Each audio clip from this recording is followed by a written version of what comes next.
Excellent! Say what again?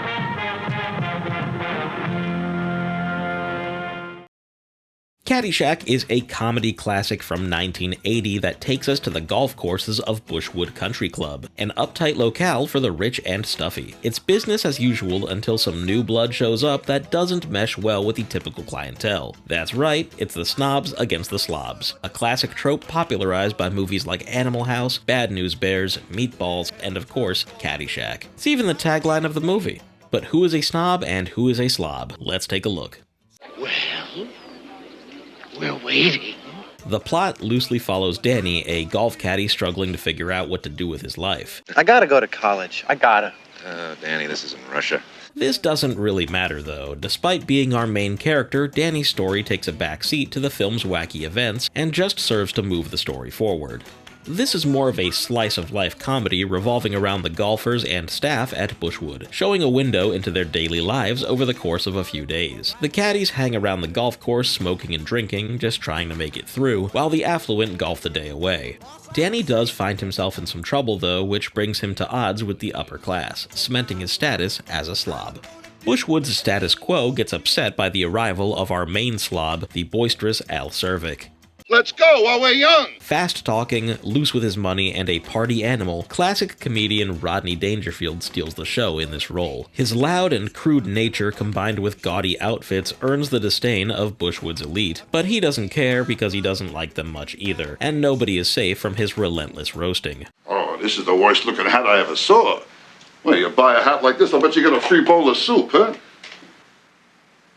Oh, it looks good on you, though. He's the life of the party and is exactly what the club needs to get the stick out of their ass. Although, if you ask him, he's the only one that's alive here at all.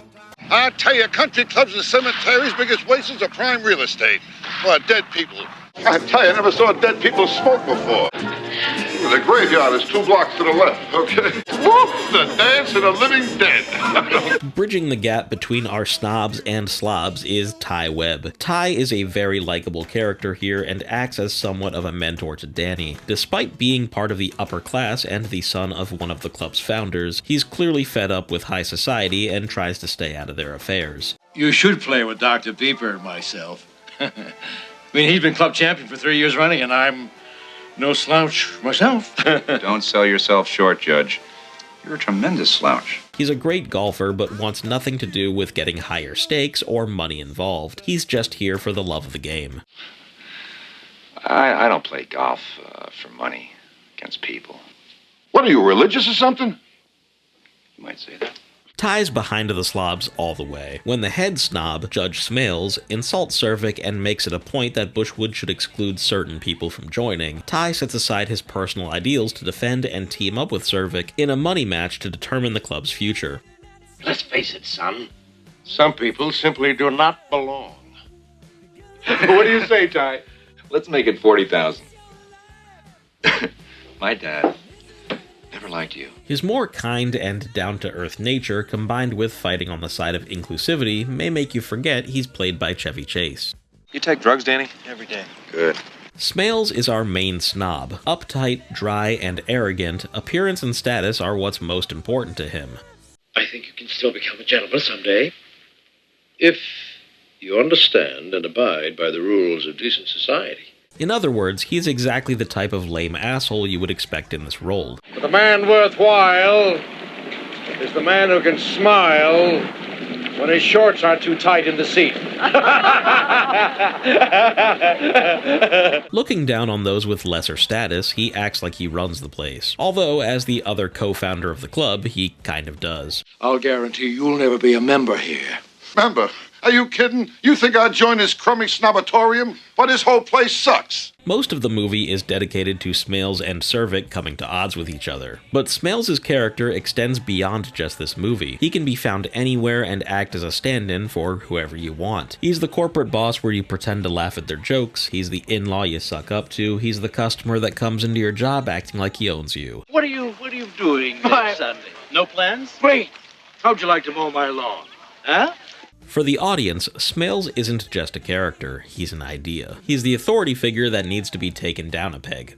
Judge Smales was played by the classic actor Ted Knight, and this would serve as his final film before passing away in 1986. While all these events are going on, Carl the groundskeeper spends the movie partaking in Elmer Fudd-style shenanigans with a gopher. So what? So what? So let's dance. We are Charlie Kirk. We can. The man's a menace! Cut that off! Caddyshack has all the makings of a comedy classic, featuring the on-screen talents of big-name funny men such as Chevy Chase, Bill Murray, and of course, Rodney Dangerfield. Ow. Oh, my arm. It's broken. The movie was also directed and partially written by the legendary Harold Ramis, whose name is on a lot of things but is probably best known as Egon in Ghostbusters. The combination of sheer talent and apparently a ridiculous amount of coke gave us plenty of iconic moments like Bill Murray's misadventures with the gopher. Yeah, it's me, Mr. Squirrel. Just a harmless squirrel, not a plastic explosive or anything. Anything involving Dangerfield. I'm playing the worst game of my life. Hey, put yourself down now. You're not good. Plenty of one-liners. So I got that going for me, which is nice. And of course, the infamous pool duty.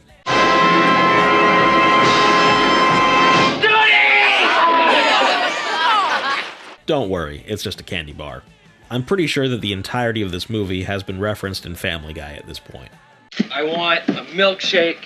I want potato You'll chips. get nothing and like it. I want a milkshake. You'll get nothing and like it.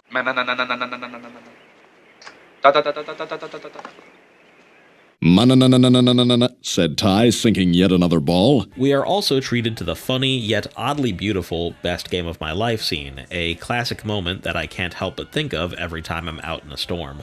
Anyway, the good Lord would never disrupt the best game of my life.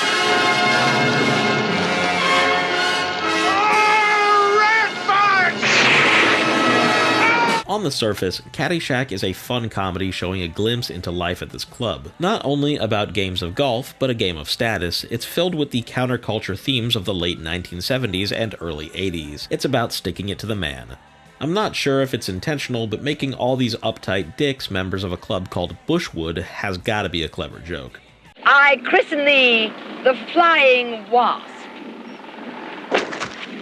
It's a classic story of the stuffy elite's status quo being upset by the rebellious youth, represented firstly by the less than refined caddies, but also by the flamboyant Cervic. While he doesn't exactly look young, his youth is more metaphorical and is represented by being new money. Instead of being born into high status, he brought himself up there, and the resulting personality clashes with those that don't know anything else. I tell you, I should have stayed home and played with myself. Because of this, the film has aged surprisingly well, possibly more than many other comedy films of the era. It may have started as a simple comedy back in the day, but it can now be interpreted as a movie about class warfare, a topic still more than relevant today.